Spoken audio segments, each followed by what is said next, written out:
Raider Nation, can you feel it? From OTAs to the schedule release, football season is just around the corner. The panel and I are discussing position battles, potential breakout stars, and so much more. Sin City Beat starts right now. From Las Vegas, this is Sin City Beat.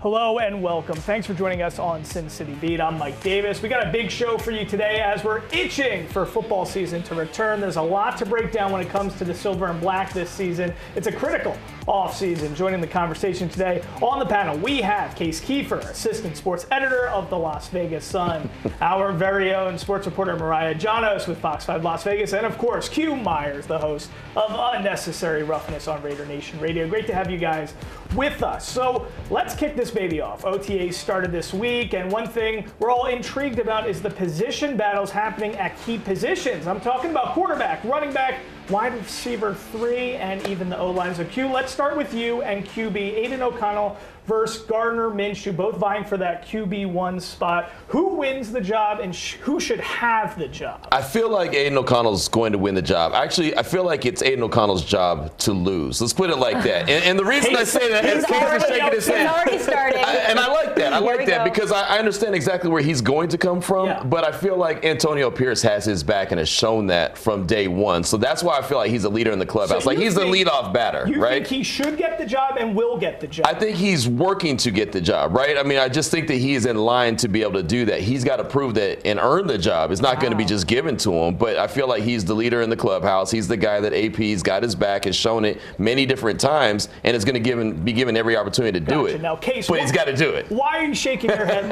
Miami Vice Case. Yeah, he's so fresh and so clean. Yeah, I mean, come on. Gardner Minshew's more Miami Vice than Aiden O'Connell. That's for sure. No, I think Q made a good case, actually. I shake my head a little bit less the way he said it, but I never thought I'd be saying these words. I say it every time I go on one of the Q's radio shows, too. I guess I'm just a Gardner Minshew guy. I just think he's better than Aiden O'Connell. He checks every box better than Aiden O'Connell to me. Now, I guess the retort can be it's his second year. He's going to make some leaps. I just think it's going to have to be a huge leap to beat out Gardner Minshew. I think Gardner Minshew fits better in the Luke Getsy offense. He's got that mobility. Gardner Minshew mania we saw last year, though, is because of the situation with Shane Steichen calling the plays, calling the shots in Indianapolis. I mean, it was a different Gardner Minshew, and Shane Steichen, he did the same thing with Jalen Hurts the year before. A lot of it, don't you think, was because of the situation with the Colts? Well, yeah, don't get it twisted. I don't want any mania. If it was me, if I was running the team, I'd like to think I'd have a different quarterback in altogether, to be honest. Right. I'm very questionable of both these guys. I do think that had something to do with it, but I think that mobility and some of the things he's able to do, make plays out of the pocket, I think that's going to translate to the Luke Getsy offense, too. So That's a big deal. Yeah. That's a big deal is being able to use his legs. That's where he has the upper hand over Aiden O'Connell for sure. Okay. See, I agree with that. The second they signed Gardner Minshew, I was like, he's starting. But just from looking at OTAs, Aiden O'Connell has taken it very seriously when they brought in Minshew. He's got that zip on the ball. He's got that accuracy during OTAs right now. He's really locked in. And as you mentioned, AP, I feel like once he has your back, he's just going to be there your guy. until you lose it. Until you lose it, right. He's like your homeboy, man. He's got your back until you don't. And he's going to give you that trust like he did last season when they pulled Jimmy. I feel like they might lean in that direction. But overall, we're in Vegas. I'm asking around, and Gardner Minshew is the favorite to get the starting job. So it's interesting. An interesting wrinkle, though, just real quickly, that's kind of in these two wheelhouse. I know there's not huge limits. It doesn't mean everything. But in the betting market, there's been a ton of money on Aiden O'Connell coming in to start week 1. Minshew was a huge favorite coming in. It started going a little bit more towards See, that's Aiden an O'Connell. interesting wrinkle as well. It also looks like O'Connell's sporting the mustache. He worked on his body, too. Well. He's leaner. Okay. Yeah, you could tell that. And AP said that. He said that he worked on his body and in the offseason. I don't know what that means as far as translating on the field, but you could see he's taking it seriously. And the mustaches are a requirement. 100%. Now let's talk running back, something that is also a requirement on the offense. Listen, Josh Jacobs, he's out the door. He's in Green Bay now. Alexander Madison comes in. We also have Zamir White. Now, Madison, he had that job once Dalvin Cook left Minnesota last year. A lot of people were drafting him high in fantasy. He didn't do a lot. Madison with the #1 job. What do we think position battle-wise there? Running back Zamir White, Alexander Madison. Who's going to be on the number one on the depth chart when the season starts. I mean, he's great out of the backfield. I used to cover him in Minnesota, and when they brought him in, I was like, oh, this is perfect, because he had those flashes of a mini Dalvin Cook. We knew Dalvin Cook was out the door when I was there, so it was watching that and seeing if he would improve. I watched him during his rookie season, but yet it just hasn't translated the way that the Vikings expected it to. I think here he's given that second chance maybe, but Zamir White, you go back to AP having your back, they are singing his praises in that locker room. So again, it's his job to lose, I feel like. Okay. No, she's right. She's 100% right with that. And Madison might just be a good compliment. Right, he could end up being a really good compliment. There's nothing wrong with that. Right, there's nothing wrong with that. Both. Okay. Yeah. Let's go to the O-line. Okay, something very important. Now, obviously, the big uglies. We got Jackson Powers-Johnson in the draft, second-round pick, really a center at Oregon, but looking like he's going to be playing left guard instead. A lot of people, though, are talking about Thayer Munford, right, and what he's going to do. What is this offensive line going to look like for this team? Because that's going to be critical with the physicality, the way they want to play offense on with the silver and black. What is the offensive line going to look like? How's it going to shape out? Well, they bring in Andrews Pete, was the big recent free agent signing. He can kind of play all the positions, but I think they're really going to set it up to give Jackson Powers-Johnson all the chances in the world he can to win that job. And I guess I'm higher on Thayer Munford than a lot of people too. I was, when we sat here and talked about the draft, I said, you don't need to go tackle that high. This guy showed so much progression. I was pretty low on him his rookie year, but he looked so much better last year. I think Thayer Munford can be a pretty decent right tackle. Well, you like Jermaine too. I remember you said on the show you like Jermaine a lot, but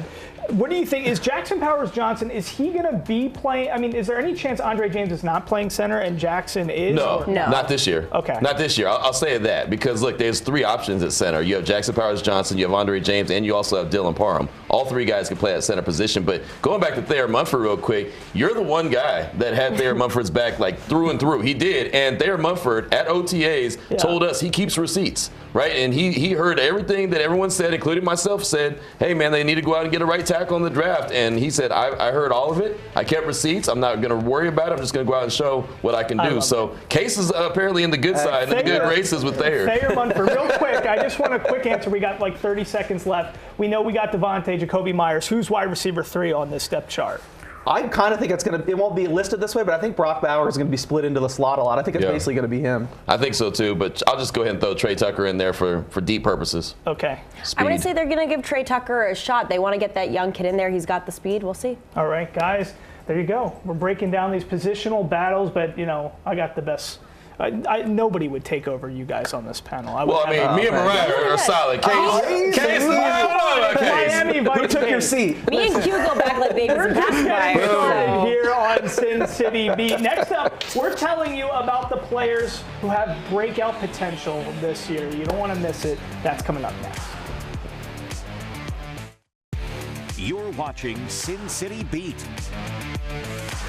All right, welcome back to Sin City Beat. Well, every year there's a few guys who are breakout and surprises to a team and a fan base that really play with some next level play. I'm talking about the Robert Spillanes, the Malcolm Kuntz type of players. So who has a chance to do that this year? Case, tell us who's ready to break out. Yeah, I know it's probably not the most popular answer, but I feel like they got a lot of breakout performances last year. So I think this year it's going to be a lot about maintaining it. You mentioned a couple of them, Spillane, Kuntz, those guys were huge last year. Jack Jones, I think maintaining those breakouts. But one guy that I feel like broke out last year and isn't getting enough credit for it is running back Zamir White. He was a huge part of the end of this season, the run they made, more than 100 yards in the win against the Chiefs. And now people are like, is Alexander Madison going to unseat him? Is he capable of being a running back one? Did you guys watch the end of the year? The guy's more than capable. I think put some respect on Zamir White's name. That's my guy. Look at that guy. Fire. You're right. Zamir White. Great. All right. So I love it. I think that's great. And we definitely are going to need that with Josh Jacobs out the door. Q, tell me who you're thinking breakout-wise. I think it's Tyree Wilson. I think it's the guy who was the number 7 overall pick, a year ago, who came in with a foot injury. Saw him at OTAs. He's leaner, same weight, but he's more muscle and he's more comfortable. You could tell he's comfortable even when the conversation. He's very short when he talks. He's actually talking a lot more too, and he knows that, hey, I've been in Max Crosby's back pocket all offseason, so I'm ready to do what I do. And that defensive line is going to be nasty, so it's only going to help him as well. Yeah, I mean, you got Christian Wilkins now. You got, obviously, everything Max Crosby brings to the table. Was Tyree Wilson a bust? No. He was a guy that was injured when they drafted him, right? And so he had no offseason, he had no OTAs. He finally got the training camp. And oh, by the way, he wasn't expected to play that much. He was supposed to be behind Chandler Jones. Chandler Jones is still MIA, right? Chandler Jones is in Arizona somewhere doing what he does. Oh, so he was forced into action immediately, and it just wasn't. He even said the speed of the game. I asked him, when was the welcome to the league moment? He said, my first game. Wow. All of a sudden I realized I'm not the big man on campus anymore. I'm the low man on the totem pole. Right. You could see him breathing heavy in that game, and I think he's saying all the right things. He's showing all the right things. I wouldn't call him a butt coming. I feel a butt coming. I feel a butt coming, and I'm not going to be able to vote. This year's a repeat of last year. I don't think it's too early to start saying bust. But I think we can all agree if he doesn't capitalize this year. Yeah, for sure. Everything is set up for him this year, definitely. Okay, absolutely. all right. Mariah, how about you? Who's your breakout? Quarterback Ja'Cory Bennett, he's entering his second year. As a rookie, he played 14 games. We saw the talent. It's there. I think it's just the transition from college to the NFL as a DB is really hard. The nuances, the speed, and the talent that these receivers have at the pro level is absolutely insane. But for him to hang in there for 14 games last season, I think, again, the talent side is covered. For him, he knows what to mentally prepare for. I think this is his year. Had a hamstring injury his rookie year as well. Yeah. He had to battle through that. So that's trying to learn and be injured at the same time. It's not a good recipe. They're showing a lot of belief in him. There's a lot of positive rumblings coming out of Raiders headquarters. Is there another butt coming? You got another butt coming? I'm not sold on him. Right He's super positive over here, and then he's super negative over here. People smarter than me like him. So I mean, you got Hobbs, you got Bennett, you also got Jack Jones. Plus, once you have a good pass rush, I mean, Christian Wilkins just helping that pass rush. The secondary is going to improve right off the bat. To Mariah's point, they need a guy to be that dude. They have Jack Jones. They have Nate Hobbs. Who is that other guy? They need someone. So a guy like Ja'Cory Bennett's going to be looked at as, can you step up and be that dude? Okay. Lastly, let's talk. We were talking a little bit about this guy in the last block. Thayer Munford sounds like a banker from Missouri. Can you be? Is this guy the potential for a breakout on that O-line, shoring up that right side of the O-line? Do you think he's really? I know this is your guy. That's your guy. Come on now. Sell us. Hey, Zamir White up here, Thayer Munford a little. Well, I am high on him though. I like the strides he made, and I feel like a lot of times we talked about this in the draft. I feel like we overreact to guys' final college season. You go back to after Thayer Munford was a junior, he was like a first or second round pick into the first round. He's a little bit rough for his senior year, drops all the way to the 7th. The guy has pedigree. He went to Ohio State. He's played a ton of games. I just think there's a little more there than most people. You know, and he did say, he gave us a little bit of nugget. I don't know if he meant to do it, but he did say that what he's learning right now is easier to understand because it's more spread out, like what he had at Ohio State. So maybe that's kind of a glimpse behind the scene of what the Raiders' offense is going to look like, too. I just would love to see Thayer Munford going up against Tyree Wilson and who would win that battle. But we can't talk about that right now. Guy, from breakout to breaking out the schedule, we have some must-win games and some tough stretches after the break. We got you covered. Well, last season, the Raiders had 5 primetime games. This year, they have 2. And if you're one of those people who believe in strength of schedule, well, the Raiders are tied in 8th place for the hardest strength of schedule. Mariah, what games on the schedule are standing out to you right now? I have the schedule right in front of me as we speak. I'm expecting maybe 6 wins if they're lucky looking at this schedule.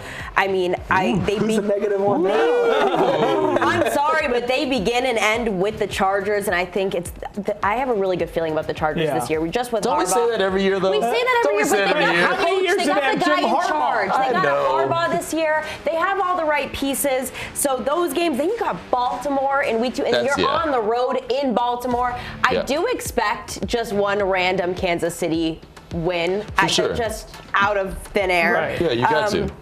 But for the most 6 part, games. I was counting on my hand. I was like, oh yeah, 6. Right. It's projected around 6 or 7 wins. 6.5. Yeah, 6.5. And then I was counting it of how I really feel, and I was like, yeah, it's coming out to like 6 wins. Yeah, I mean, when I looked at it, it's the stretches, right? I think, the NFL, it's a game of these stretches, and there's some tough stretches in the schedule for them. And I think when you don't have the quarterback situation solidified, those stretches even become more scary. What are your guys' initial reactions to the schedule? I mean, I look at the schedule, and I don't look at it as tough as a lot of people look at it, right? I mean, I think that it's more balanced. There's tough games, don't get me wrong, and that stretch right before their bye week, when they have Kansas City and Cincinnati, those games right there, even the Rams before the Kansas City game, like those 3, but then you have a bye, and then you go to Miami. So it's like, you have a bye in week 10. That's right in the middle of the season. I think it's a very manageable. It's now things got to go right. Yeah. And the question is always going to be, what's the quarterback play look like? So there's so many questions. I could see a 6 wins, but But I guess if you're taking a look at that, like if you get off to a slow start before that week 10 bye and you got all those games, you can get behind the 8 ball pretty quick. Case, I mean, obviously some tough stretches, but there's also some interesting games, kind of the Derek Carr, rival game. Right. What are some of the games that are sticking out? Oh, yeah. I mean, you nailed it there. Week 17. I'm just praying they're both somehow in playoff contention, and Derek Carr's fighting for the NFC South. The Raiders going for the wild card, because I'd love to see that. But I'm really with you. I'm really just hung up on some of the stretches. I think even with the bye week, and there's always going to be a lot of travel for West Coast teams, but I think it's like 4 times in 5 weeks they go to Cincinnati, Kansas City, Tampa Bay, Miami. They didn't request to have 2 of those games grouped together. I know the Raiders didn't really do that going back to last year, but man, I feel like you got to take advantage of some of the easier stretches early and late, because in the middle, I mean, I just don't see you going better than 2 and 3 absolute best case Let me scenario. ask you guys this as a panel, because the guy in my ear, my producer, James Edward Berringman IV, he's a Pittsburgh Steelers fan. Okay. That's an L. They have the third hardest strength of schedule. And his whole, rebuttal is strength of schedule means nothing. That's what he feels. Where do you guys stand on this whole strength of schedule? Strength of schedule just basically lets you know what it would be last year, because all these teams are going to be different. Like, if anyone thinks the Raiders are going to be what they were last year, they're crazy. I mean, think about it. They at least have continuity this year, right? I mean, they had Antonio Pierce come in November 1st and try to save a sinking ship, and he actually did a pretty good job. So I'm thinking going into the training camp, going into preseason, at least they all have that continuity and they're on the same page. So you're not putting a lot of credence into not in the commonly. I'm with James and I'm with Q, and like the commonly, like based off win percentage, that means absolutely nothing. But I think we do have pretty good measures. I mean, we have amazing data in the NFL. We have betting markets people are already putting tens of thousands of dollars into. So I think there are ways where you can gauge that strength of schedule. The Steelers certainly have a tough one, but I agree with you guys. The most common ways we look at it is you kind of throw out the window. Gotcha. Are you over or under? What's the projection? Like 6.5? It's 6.5. I'm over. The Raiders have gone over 4 out of the last 5 years. They've gone over. I'm over the 6.5, but I think it's juiced, so I think it's about right. I'm closer to Mariah than the super positive. All right, to be honest. 6 over and a little bit over. I'll say 8. Oh, okay. I actually have them. I'm a smidge under. I have them 9 and 8 or 10 and 7. That's my window for them. 9 and 8, 10 and 7. I'll put it out there. Go on. Write it down. Post a note. All right. Well, it's good we got Kaja here.